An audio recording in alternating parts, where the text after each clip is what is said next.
Hello, this is Cityscape, a regular vodcast featuring people, places, and ideas that impact our community. I'm Dan West with the Livonia Westland Chamber of Commerce. Today, we're at an important conference held each spring in Livonia to help Michigan families work with law enforcement in their search for missing loved ones. The annual Missing in Michigan Conference returned to Madonna University on May 8th, which is acknowledged as Missing Persons Day. The conference has been held at Madonna University since 2017. A nonprofit organization created the event in 2010 to connect families of missing people with law enforcement and their evolving resources available at agencies in Michigan and across the country. There are some 3,500 missing people still on file in Michigan today. The overall effort maintains awareness for the determined families looking for answers in the unresolved disappearance of loved ones. This conference was mentioned in a 2024 Netflix documentary about the 1989 disappearance of a teenage girl from western Michigan called Into the Fire, The Lost Daughter. Coordinating Madonna's involvement in the Missing in Michigan Conference is Madonna forensic science professor Jessica Zarate, a former Northville City police officer who completed her biology degree at Madonna. Her research developed new methods in collecting fingerprints and blood pattern evidence that earned a patent for her product that is used by law enforcement around the world. The forensics professor also works closely with the Michigan State Police. We are joined today by Jessica Zarate and then Michigan State Police Inspector Sarah Krebs, who has for years worked on missing persons cases. Thank you both for joining us today. Thank you. Thanks for having us. Yes. Sarah, give us an overview of what will take place today during this conference here at Madonna. So today is what we refer to as Missing Persons Day in Michigan, and it brings together the families of missing persons, law enforcement agencies that represent the cases, and then the media, which we definitely need to put those cases out to the public to get them solved. So today will be kind of multifaceted. We have a law enforcement training on site. So the law enforcement agencies that are here representing their agencies will be learning about cold cases this year. And then we have a family session where the family members get together and speak privately in the morning about their personal cases. And then at 1 o'clock, the event opens to the public, and we have an event where we give out some awards and we talk about some of the cases publicly and have a candlelight vigil to wrap up the day. How many law enforcement agencies are here, or people from law enforcement agencies, and what is the reach?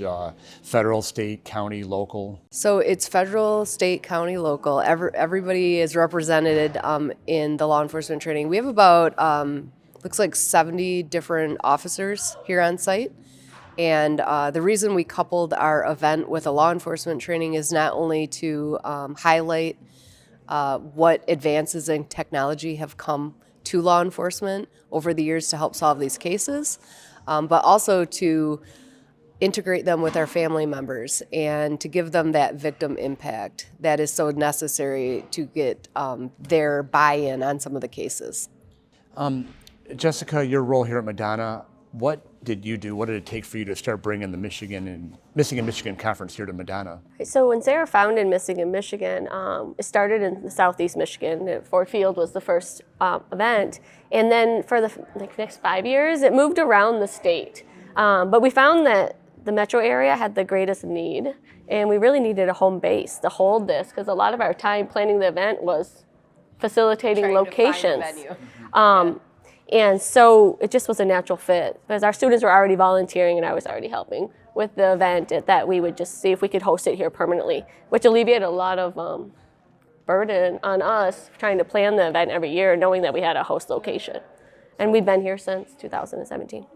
Obviously, Madonna and your colleagues in forensic science, stuff like that, must be huge advocates of yes, having this program absolutely. here. And the students learn a lot from the event. Hearing from the families and the family, they call it open mic, when the families come in and give their stories. It's very impactful, and I think hearing from the families directly has a great impact on the public and specifically our students that are entering into forensic science profession. I can imagine events like this with your students. Obviously, you're doing the theoretical studies of how to do this profession, but you're seeing the actual human toll, exactly. the human impact when you bring this together. Exactly. And it really does hit home. Yeah. I think that's just as important for law enforcement to hear. I think a lot of our training does not train around the empathy that you need to have for some of these cases.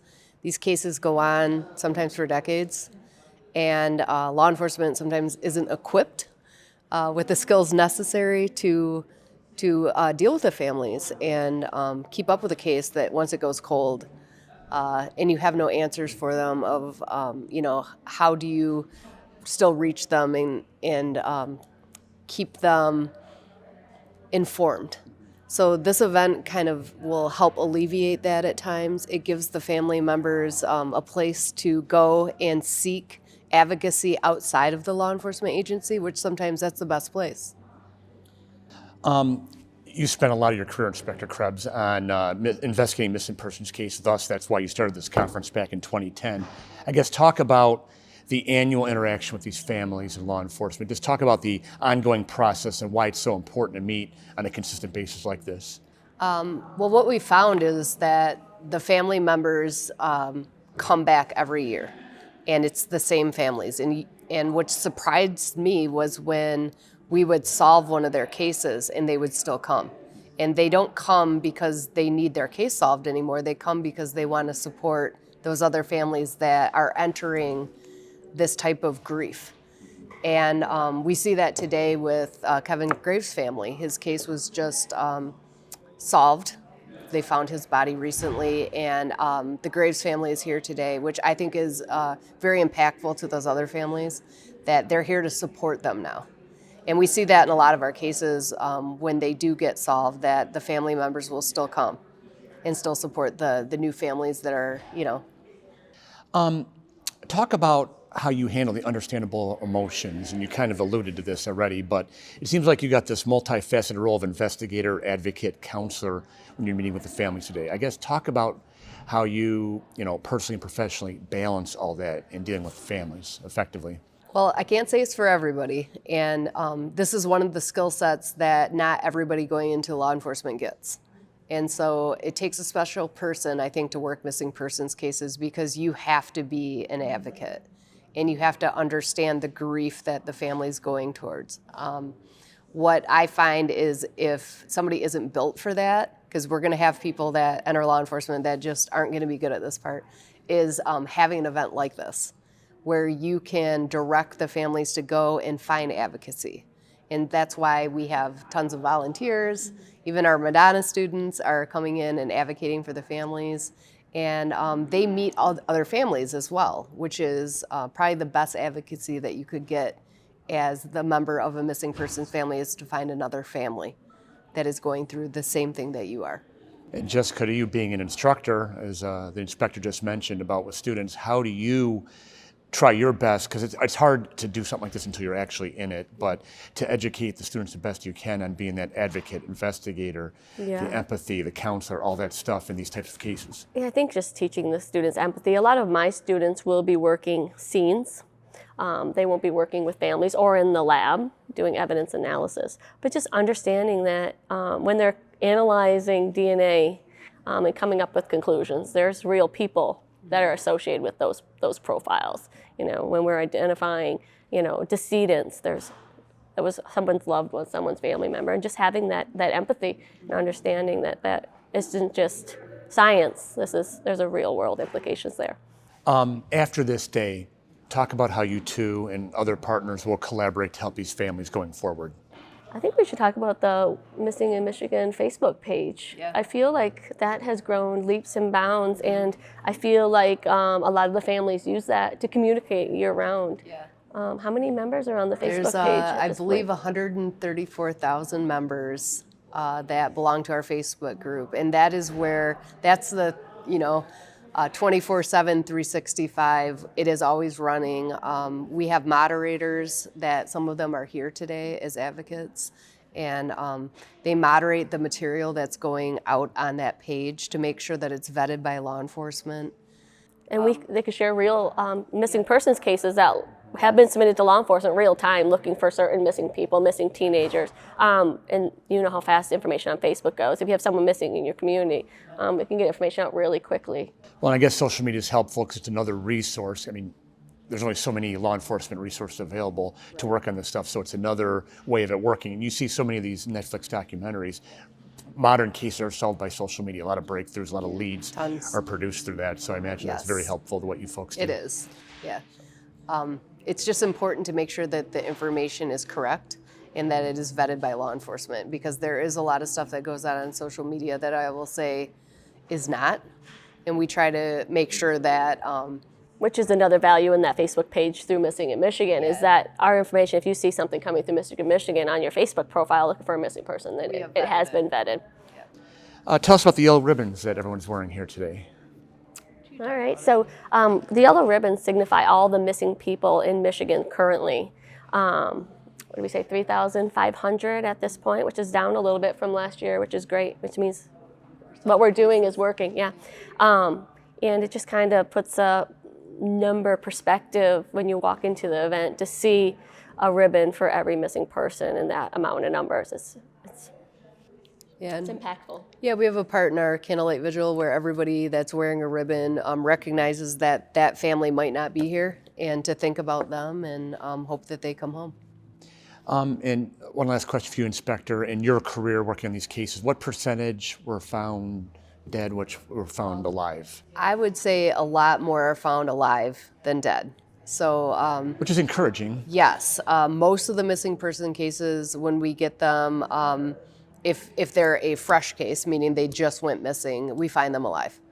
It's a very small percentage where we actually find them deceased. Now, in our cold cases, that's a different statistic.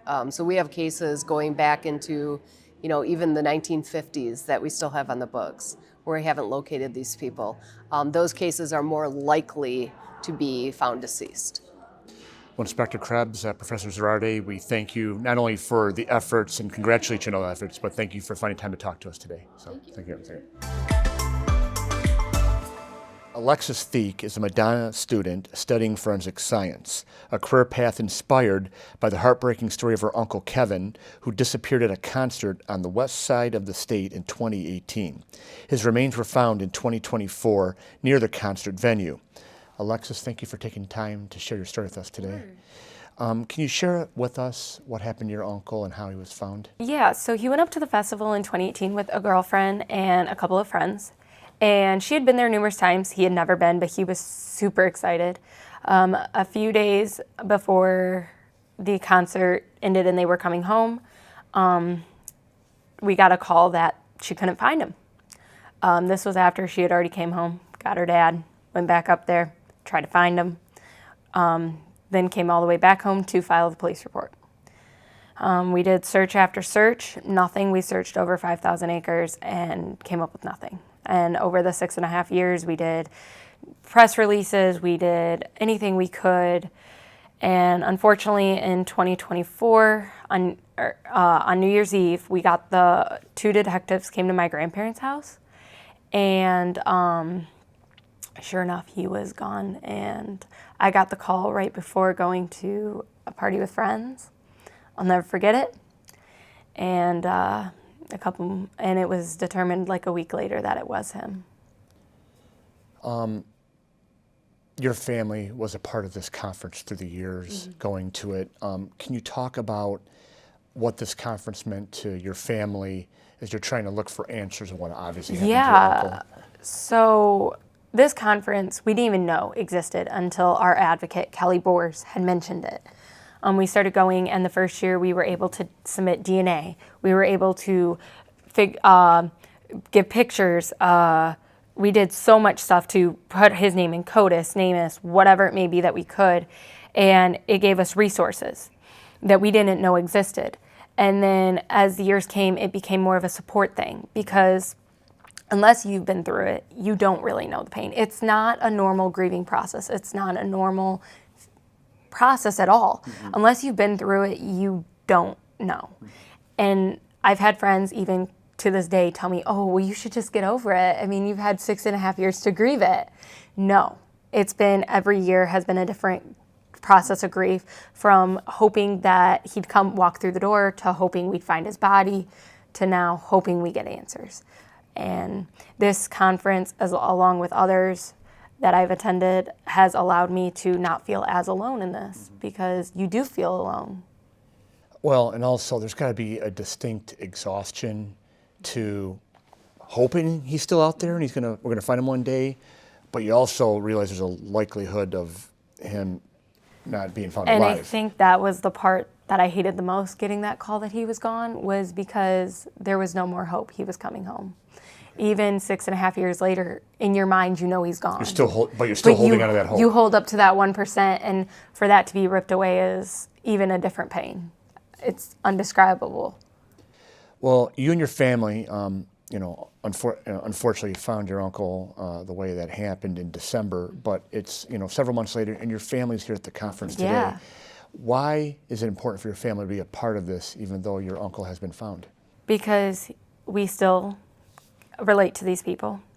Even though he was found, there's still no answers. And it's still a way for us to connect to other people and give them that hope that their family member, there's people here that their family member has been missing for 30 to 40 years. And we're able to give them that hope that there is still that possibility you're gonna get that phone call. Tell us your own personal story, because now you're studying forensic science, you're a junior here at Madonna. Talk about how your family story here has led to your career aspirations and what you hope to accomplish as an investigator. Yeah, so in 2018 when he went missing, I wasn't really able to do much. My mom didn't want me searching for a dead body, which is ironic now.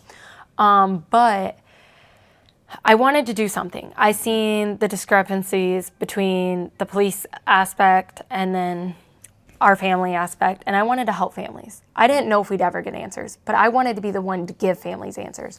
So I did some research, and I found the degree forensic science to where I could give families answers. I also wanted to become an advocate, but I thought I would have to go through my school, get experience to even be able to do that. But here I am today, because all you need is a voice. And I want others to see that too, and I'm churning my tragedy into my career, and I wouldn't have it any other way.